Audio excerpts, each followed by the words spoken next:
What is up, Insaners, and welcome to another video of the Fantasy Premier League 2022-23 season. In this one, we'll be covering the best budget enablers for Game Week 1 and beyond. Guys, make sure that you give this video a thumbs up if you like what you see today. You can also subscribe to the channel to catch up on all the preseason content and have a great start to the season. Now we'll start with budget defenders and then we'll move on to midfielders and forwards. Talking about the first budget defender, guys, we have James Justin, who's priced at 4.5 million in this year's FPL game.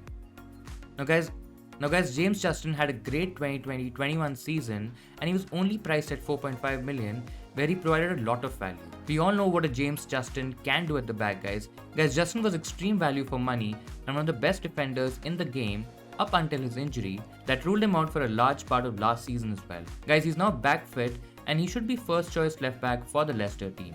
Also guys, with Leicester not playing any European games this season, I expect Leicester to perform at a much higher level than last and keep a lot more clean sheets, making James Justin a potential bargain. The only worry that I have in terms of having a Justin in my team is that if he plays in a centre back position, let's say if Leicester go to a back three and then he's one of the centre backs there, his attacking potential might be a bit limited there, but otherwise he's a great option still. Talking about the second defender, guys, we have Tomiyasu from the Arsenal team, who's also priced at a 4.5 million. Now Arsenal are one of the best defensive teams in the league, and it looks like we'll be getting a starting right back with just that much amount. I know that he's a bit defensive in terms of his attacking potential, whereas Tierney would probably bomb a lot forward, would put in maybe more crosses, but having said that, guys, that 0.5 million that you save could be used elsewhere and could have a lot of value.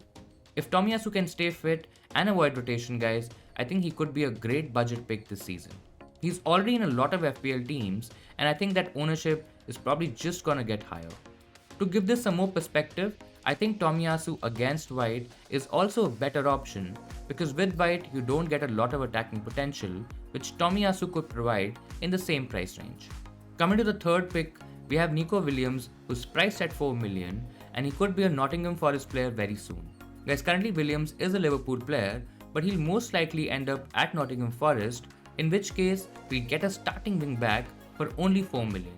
Now he's also known for being very attacking, he could give you attacking returns, so despite the expected lack of clean sheets from Nottingham Forest, Williams could prove to be a great enabler this season, helping you divert some funds elsewhere. Guys, there are a couple of other notable mentions here as well. We have Nat Phillips, who's likely to move to Bournemouth. He could also be nailed on, he also has occasional goal threat, and he could be great value.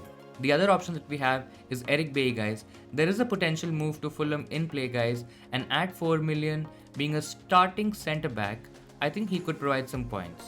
Though he doesn't really give you a lot of attacking returns, but he could be a nailed starter. Also, he's a bit injury prone, so that is something that we have to keep an eye on.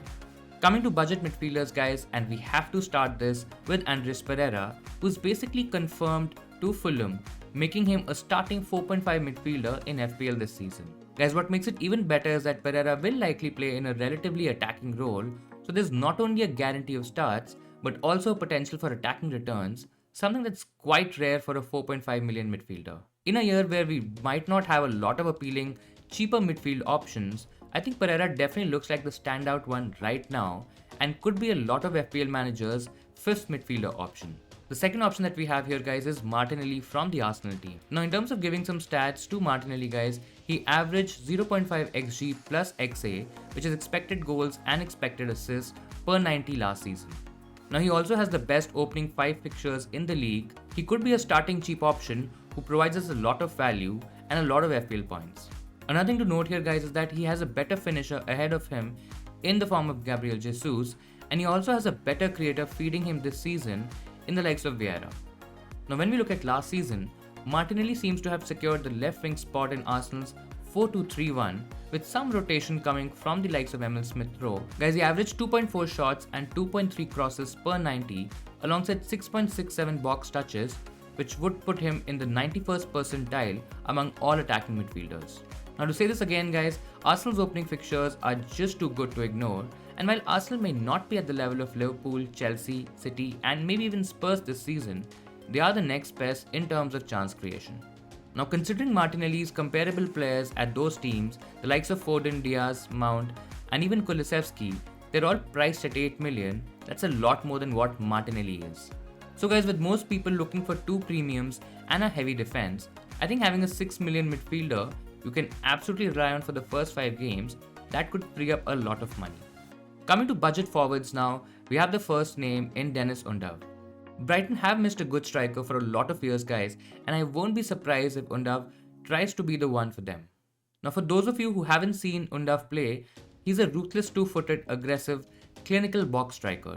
His movement and awareness inside the box are key, and combined with his strength in duels and finishing ability, I think he's a constant threat to defenders, even while the ball is not in so dangerous positions. Guys, the German got 59 attacking returns, those included 43 goals in 65 games over the last 2 seasons in the Belgian league, and he looks like a natural finisher, something that we can't say about Neil Maupay or Danny Welbeck. I expect Undav to be Potter's first choice striker, making him a great pick at only 5.5 million. Now the next option we have is TAIWO Awoniyi from Nottingham Forest. Guys, like Undav, Awoniyi is new to the Premier League and scored a lot of goals last season. In Awani's case, he has signed for Nottingham Forest after scoring 15 goals in Bundesliga last season. Just to give you some more stats on TAIWO Awoniyi guys, he is in the 88th percentile for non-penalty XG and in the 86th percentile for non-penalty goals among forwards in the top 5 leagues. Guys, he's 6 million and he's surely nailed for Forest. Now this shows great potential, and when Forest's fixtures are good from Gameweek 6, then Awoniyi will no doubt be a tempting pick at a very low price of 6 million. Guys, both forwards, Undav and Awoniyi, could be a lot of value, could be great options, considering that we don't have a lot of FPL options in that cheaper budget forward category. So if you're looking to go heavy in terms of attack by probably going with a Haaland or maybe even a Kane, and if you want to go a bit cheaper in terms of your second forward, both Undav and Awoniyi could be great picks guys. So what do you think about these players? Which ones are you targeting and avoiding from the start? Do let me know in the comments below. That'll be all from my side guys for this video. Do smash that like button if you enjoyed the video today. Please do subscribe to the channel as well for more pre-season content. Thank you for watching, and I'll see you in Saners next time.